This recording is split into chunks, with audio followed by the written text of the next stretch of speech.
Hello बच्चों, let's see this question. A line is common tangent to the circle x minus c whole square plus y square equal to 9 and the parabola y square equal to 4x. If the 2 points of contact a comma b and c comma d are distinct and they lie in the first quadrant, then 2 into a plus c is equal to. Clear. देखिए यहाँ पे एक तो हमको circle given है x minus c का whole square plus y square equal to 9. तो x minus h whole square plus y minus k whole square equal to r square से अगर मैं इसको कंपेयर कराऊंगा तो सो सर्कल हमारे पास चल रहा है. इस सर्कल का सेंटर पॉइंट तो हो जाता है हमारे पास एच कोमा के मतलब 3,0. ठीक है, ये तो हो गया हमारे पास यहाँ पर सेंटर पॉइंट. और ऐसे हम बात कर रहे हैं रेडियस की, तो रेडियस हमारे पास होगा जो आर स्क्वायर है उसका रूट मतलब जो आर एच एस में चल रहा है उसका रूट, तो 9 का रूट करेंगे तो 3. क्लियर. ये तो बात हो गई हमारे पास सर्कल की. पैराबोला की अगर हम बात करें तो पैराबोला हमारे पास जो गिवन है Y square equal to 4x, इसको अगर मैं standard form y square equal to 4ax में कन्वर्ट करूंगा तो y square equal to 4 into 1 into x. ऐसा. तो हमारे पास a कितना आ जाता है, a यहाँ पर आ जाएगा 1. क्लियर. अब देखिए यहाँ हमको क्या बोला गया, पैराबोला और सर्कल इन दोनों पे क्या चल रहा है, कॉमन टेंजेंट लाइन चल रही है. ठीक है. और जो पॉइंट ऑफ कांटेक्ट है जिन पे टेंजेंट लाइन ड्रॉ की गई है, जो टेंजेंट लाइन जब इन कर्व से मीट करती है तो हमारे पास पॉइंट ए कोमा बी और सी कोमा डी है. साथ में दोनों डिफरेंट पॉइंट्स है और दोनों कहाँ पर है, फर्स्ट क्वाड्रेंट में. तो सबसे पहले तो हम क्या करते हैं, इनको ड्रॉ करते हैं. देखो ये हमने क्या किया, यहाँ पर सर्कल ड्रॉ किया. सर्कल जो हमारे पास रहेगा इसका सेंटर पॉइंट चल रहा है हमारे पास सी कोमा जीरो. तो इसका मतलब एक्स एक्सिस पर हमारे पास क्या है, सेंटर पॉइंट है. ठीक है, ये एक्स एक्सिस हो गया, इस पे सेंटर पॉइंट है. और साथ में जो रेडियस हमारे पास चल रहा है, रेडियस कितना चल रहा है, 3 चल रहा है. तो इसका मतलब हमारे पास जो सर्कल है वो कहाँ से, ओरिजिन से पास होगा. क्लियर. तो ये इस टाइप का कोई सर्कल हो गया हमारे पास. ये जो सेंटर पॉइंट है ये हमारे पास है सेंटर पॉइंट के कोऑर्डिनेट यहाँ पर 3,0. क्लियर. आगे अगर हम बात करें इसमें जो पैराबोला हमारे पास चल रहा है ना, इस पैराबोला की जो कॉमन टेंजेंट लाइन आएगी दोनों पर. ठीक है, सर्कल और पैराबोला जो है इन दोनों पे कॉमन टेंजेंट लाइन हमको, ये पैराबोला भी ड्रॉ कर लेते हैं हम. ये कुछ इस टाइप का पैराबोला हो गया. Y square equal to 4ax form का जो पैराबोला होता है वो राइट साइड पे ओपन होता है हमारे पास. ठीक है, ये कुछ इस टाइप का पैराबोला आ गया. अब यहाँ से हम बात करें कॉमन टेंजेंट लाइन कैसी होगी, वो भी फर्स्ट क्वाड्रेंट में. तो फर्स्ट क्वाड्रेंट यही है हमारे पास यहाँ पर. इसमें ये एक पॉइंट ले लिया हमने किस पर, सर्कल पे. इस पे जो टेंजेंट लाइन है वो टेंजेंट लाइन किसकी भी होनी चाहिए, पैराबोला की भी टेंजेंट लाइन होनी चाहिए. कुछ ऐसा केस बनना चाहिए मतलब. ठीक है, यहाँ भी टेंजेंट लाइन, यहाँ भी टेंजेंट लाइन. अब टेंजेंट लाइन तो कॉमन ही है दोनों पे. ठीक है, तो पॉइंट ऑफ कॉन्टैक्ट एक तो हमारे पास चल रहा है ए कोमा बी और एक चल रहा है हमारे पास यहाँ पर सी कोमा डी. ठीक है, ये ए पॉइंट ले लिया मैंने जो पॉइंट चल रहा है टेंजेंट लाइन पर भी और पैराबोला पर भी, और बी पॉइंट जो है ये टेंजेंट लाइन के साथ हमारे पास सर्कल पे भी चल रहा है. क्लियर. अब इसके आगे अगर हम बात करें, देखो हम क्या करें यहाँ पर, ये जो ए पॉइंट है ये पैराबोला पर चल रहा है. तो ए पॉइंट के कोऑर्डिनेट में कैसे अज्यूम कर सकता हूँ, साथ में हम ए पॉइंट का जो है हमारे पास इसके कोऑर्डिनेट हम अज्यूम कर सकते हैं पैराबोला पर 80 स्क्वायर कोमा 280. ठीक है, लेट ए. तो 80 स्क्वायर कोमा 280 में ए की वैल्यू हुई तो 1 चल रही है हमारे पास, तो ए को 1 पुट करूंगा तो 2t स्क्वायर और 2t. Parabola y square equal to 4ax type का जो पैराबोला होता है उसमें हमारे पास जो पॉइंट है ना, पैरामेट्रिक फॉर्म होता है हमारे पास 80 स्क्वायर कोमा 280, उसमें a1 रखूंगा तो ऐसा पॉइंट आएगा हमारे पास. क्लियर. अब हम क्या करते हैं, यहाँ पर टेंजेंट लाइन ड्रॉ कर लेते हैं. तो पैराबोला पे tangent line t equal to zero, इससे नोट कर लेते हैं. t इक्वल टू जीरो अगर मैं Y square equal to 4ax में अप्लाई करूंगा तो वाई स्क्वायर की जगह तो हम पुट करते हैं y1, तो y1 मतलब 2t. ठीक है, इक्वल टू 4. एक्स की जगह पुट किया करते हैं x plus x one by two, तो एक्स प्लस एक्स वन चल रहा है टी स्क्वायर बाई टू. तो यहाँ से हम इसको और सोल्व कर लेते हैं. ये हमारे पास बनेगा 2 से 4 कैंसिल हो जाएगा आपके पास, तो 2 रह जाएगा और ये टू भी दोनों कैसे जाएंगे, कैंसिल हो जाएंगे. तो y t equal to x plus t square, मतलब हमारे पास जो इक्वेशन आ रही है t square minus y t plus x equal to zero. ठीक है, ये हमारे पास कॉमन टेंजेंट लाइन हो जाती है यहाँ पर. अब हमें क्या फाइंड करना है, देखो फाइनली तो अगर हम बात करें हमें तो ए और सी से मतलब है, ए और सी फाइंड करना है. ठीक है, अब ये टेंजेंट लाइन जो है ये टेंजेंट लाइन सर्कल की भी है, सर्कल की टेंजेंट लाइन है. तो सर्कल का जो सेंटर पॉइंट है 3,0, इस सेंटर पॉइंट से अगर मैं बी को मीट करूंगा तो टेंजेंट और रेडियस क्या होते हैं, आपस में परपेंडिकुलर होते हैं. ठीक है, और सी से ये जो टेंजेंट लाइन है इसके बीच के डिस्टेंस किसके इक्वल है, रेडियस के मतलब सी के इक्वल. तो इस कंसेप्ट को लगाते हैं. सी से बी तक की जो डिस्टेंस है मतलब बी सी, ये चल रहा है हमारे पास सी.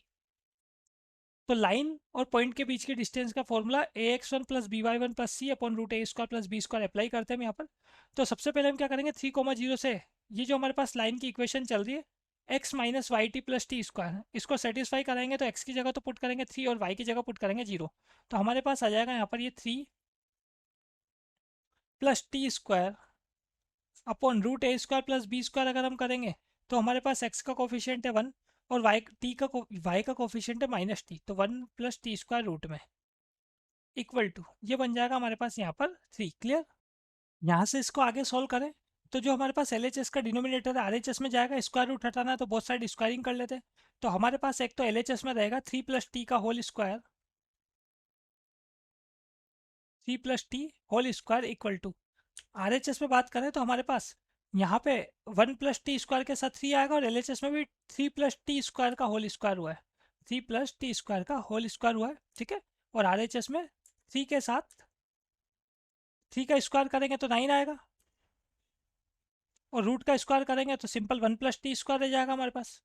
होल स्क्वायर ओपन करते हैं यहाँ पर तो ये बनेगा हमारे पास 9 plus t power 4 plus 6 t square equal to 9 plus 9 t square. Clear. A plus b के होल स्क्वायर से इसको ओपन किया हमने यहाँ पर। अब आगे अगर हम बात करें 9 से 9 कैंसिल हो जाता है हमारे पास, टी पावर 4 ये जो हमारे पास चल रहा है यहाँ पर 6 टी स्क्वायर और 9 टी स्क्वायर, इसको अगर मैं एल एच एस में लेके आऊँगा तो ये हमारे पास बन जाएगा minus 3 t square equal to 0। T square common आ जाएगा तो रिमेनिंग है t square minus 3 equal to 0। तो यहाँ से टी की वैल्यू एक तो 0 आएगी, टी स्क्वायर को 0 रखूँगा और टी स्क्वायर माइनस 3 को 0 रखूँगा तो टी की वैल्यू प्लस रूट 3 और माइनस रूट 3 आएगी। ठीक है। अब हमारे पास जो पॉइंट है ए कोमा बी, स्मॉल ए कोमा बी जो पॉइंट हमारे पास चल रहा था जिसको हमने कैपिटल ए से डिनोट किया है, इसके कोऑर्डिनेट हमने क्या लिए टी स्क्वायर कोमा 2t। ठीक है। और फर्स्ट क्वाड्रेंट में लिया है तो इसका मतलब दोनों पॉजिटिव होना चाहिए। तो टी की वैल्यू हम क्या लेने वाले हैं रूट 3 लेने वाले हैं। तो रूट 3 लेने वाले हैं तो इसका मतलब हमारे पास ये पॉइंट कैसा हो जाएगा, टी स्क्वायर रूट 3 का स्क्वायर करेंगे तो 3 और 2t तो 2 रूट 3।